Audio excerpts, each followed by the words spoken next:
ጤና ይስጥልን የወቅታዊ እውነተኛና ሚዛናዊ መረጃዎች መድረክ ሆኖ ከዓለም መድረክ ቻናላችን የዛሬውን ዕለት ሐምሌ 29 ቀን 2018 ዓ.ም ፍጹም አዳዲስና ትኩስ የሀገር ውስጥና የዓለም አቀፍ መረጃዎችን በሰፊው ይዘንላችሁ ቀርበናል። ዛሬ በቪዲዮአችን ባለፉት ጥቂት ሰዓታት ውስጥ ወጥተው ዓለምን ያነጋገሩት አራት አበይት ጉዳዮችን በጥልቀት እንመረምራለን።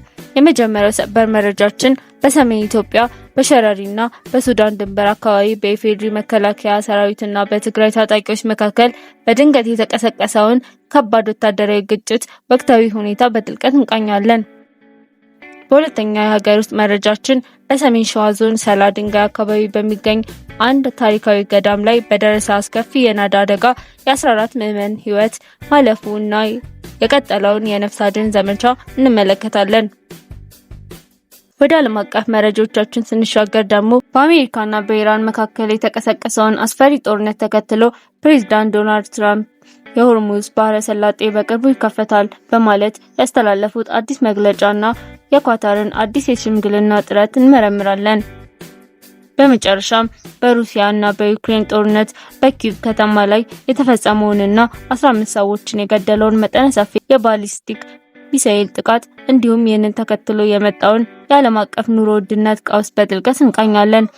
እስከ ፍጻሜው ድረስ አብራችሁን እንድትቆዩ እየጋበዝን ለቻናላችን አዲስ የሆናችሁ ላይክ እና ሰብስክራይብ በማድረግ ቤተሰብ እንድትሆኑ በአክብሮት እንጠይቃለን። ቀጥታ ወደ መጀመሪያው መረጃችን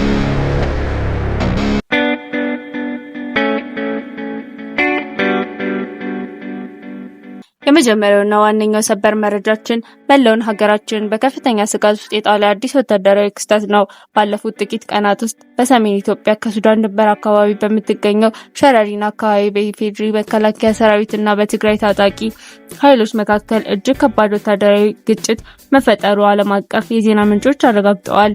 ይህ ግጭት የተቀሰቀሰው ቀደም ሲል በሱዳን ቆይተው የነበሩ አርሚ የተባሉ የትግራይ ታጣቂዎች የኢትዮጵያን ድንበር ጥሰው ወደ ሊጎዲ መንደር በመግባት በአካባቢው ያሉ የግብርና ባለሀብቶችን በማፈናቀላቸውና ንብረት በመዝረፋቸው መሆኑን የወታደራዊ ምንጮች ገልጸዋል። ይህንን ተከትሎ የመከላከያ ሰራዊት ታጣቂዎቹን ለመክታት ከባድ ምላሽ የሰጠ ሲሆን በአካባቢው ከባድ የሚሳኤልና የድሮን ድብደባ ድምጾች እየተሰሙ መሆኑ ነዋሪዎች ገልጸዋል።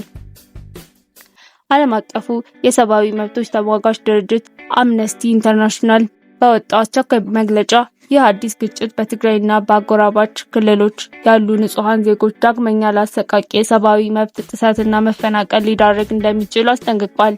በፕሪቶሪያው ስምምነት የመጣው አንጻራዊ የሰላም አደጋ ላይ የሚጥለው ይህ አዲስ ፍጥጫ በአስቸኳይ እንዲቆም ዓለም አቀፉ ማህበረሰብ ጥሪ እያቀረበ ይገኛል።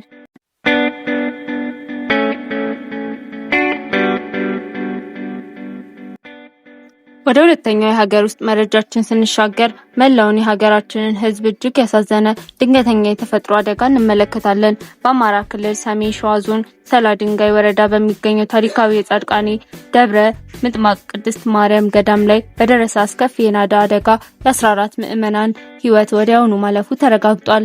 አደጋው የተከሰተው ሰኞ ዕለት ምዕመኑ በገዳሙ ውስጥ ባለው ዋሻ ሲጸልዩ ካደሩ በኋላ ሌሊቱን ሙሉ የጣለው ከባድ ዝናብ፣ ነጎድጓድና መብረቅ የተራራውን መሬት በማናጋቱ ተራራው ተንዶ ዋሻው ላይ በመውደቁ መሆኑ የአካባቢው ሀገረ ስብከት ኃላፊዎች ገልጸዋል። በአደጋው 7 ሰዎች ከባድ ጉዳት ደርሶባቸዋል። የአካባቢው ነዋሪዎችና የነፍስ አድን ሰራተኞች ቁፋሮ የሚያደርጉ ማሽነሪዎችን በመጠቀም በጭቃውና በድንጋዩ ስር የተቀበሩትን አስክሬኖች ለማውጣት ከፍተኛ ጥረት እያደረጉ ይገኛሉ። በሀገሪቱ ዋና የዝናብ ወቅት ከሰኔ እስከ መስከረም የሚቀጥል በመሆኑ በሌሎች ተራራማ አካባቢዎች የሚኖሩ ይህን መሰል አደጋዎች እንዳይደገም ከፍተኛ ጥንቃቄ እንዲያደርጉ የመንግስት የስጋት ስራ አመራር ኮሚሽን አስቸኳይ ማሳሰቢያ አስተላልፈዋል።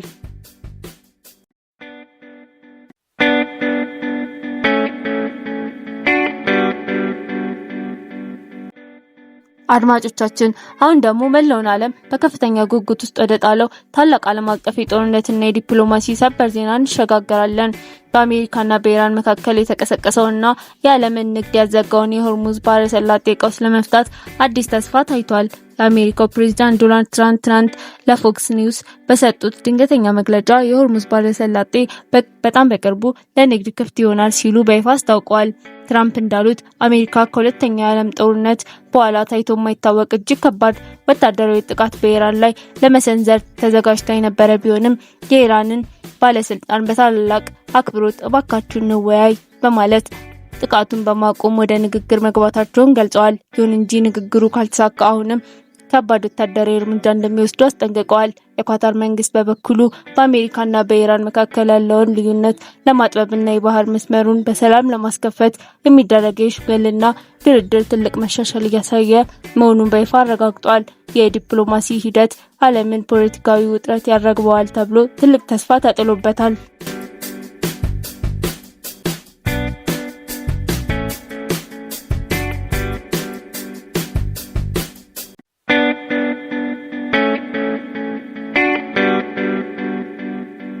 በመጨረሻም በሩሲያ ዩክሬን ጦርነት ግንባር ላይ የተከሰተውን አዲስ አስፈሪ ክስተት እንመለከታለን። የሩሲያ ጦር በዩክሬን መዲና ኪቭና በአካባቢው በሚገኙ ወረዳዎች ላይ እጅግ ገዳይ የሆነ የሚሳኤልና የድሮን ናዳ ጥቃት ሰንዝሯል።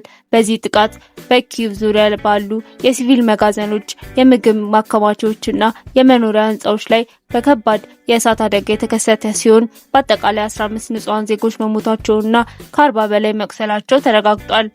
የዩክሬን ወታደራዊ ባለስልጣን እንዳሉት የሩሲያ ጦር አሁን የጀመረው አዲስ ስትራቴጂ ሆን ብሎ የምግብና የንግድ ሎጂስቲክስ ተቋማትን ሙሉ በሙሉ በማውደም ሀገሪቱን ለረሃብና ለኢኮኖሚ መዳረግ ነው ሲሉ ገልጸዋል። ይህ በዩክሬንና በመካከለኛው ምስራቅ የቀጠለው የጦርነት ውጥረት ምንም እንኳን የኳታር ድርድር የነዳጅ ዋጋን በ5 በመቶ በጥቂቱ እንዲቀንስ ቢያደርገውም አሁን ግን የዓለም አቀፍ የንግድ አቅርቦት መስመሮችን በማስተጓጎል የዓለም የዋጋን ግሽበት ወደ 4.7 በመቶ ከፍ አድርጎታል። ይህም ወደ ታዳጊ ሀገራት የሚገቡ መሰረታዊ ሸቀጦች ላይ የኑሮ ውድነቱን ይበልጥ እያባሰው ይገኛል።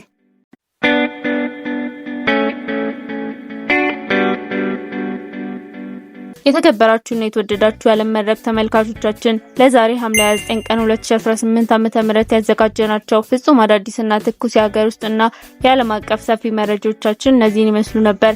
በተለይም በሀገራችን በሸረሪና ድንበር አካባቢ ስለተቀሰቀሰው አዲስ ወታደራዊ ግጭትና በትራምፕና ኢራን ድርድር ዙሪያ ያላችሁን ማንኛውም ጠቃሚ ሀሳብና አስተያየት ከታች ባለው የኮሜንት መስጫ ላይ እንድጽፉልን በአክብሮት እንጋብዛለን። ቪዲዮን ላይክ ማድረግና ለሌሎች ሼር ማድረግ እንዳይረሳ። በሌላ ሰፊ ቪዲዮ በድጋሚ እስከምንገናኝ ሰላምና ጤና ለእናንተ ይሁን።